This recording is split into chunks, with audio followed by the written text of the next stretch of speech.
चालू करा बीच में से। हाँ।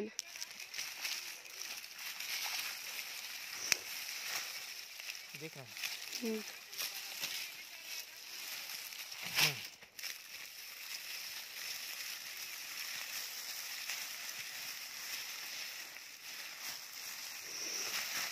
ये प्याज है, ये अभी बिक रही है मार्केट में होलसेल में 10 रुपया किलो, और जब बहुत ज़्यादा महंगी हो जाती है तब जाकर ये 20 रुपया, 30 रुपया, 40 रुपया किलो होती है।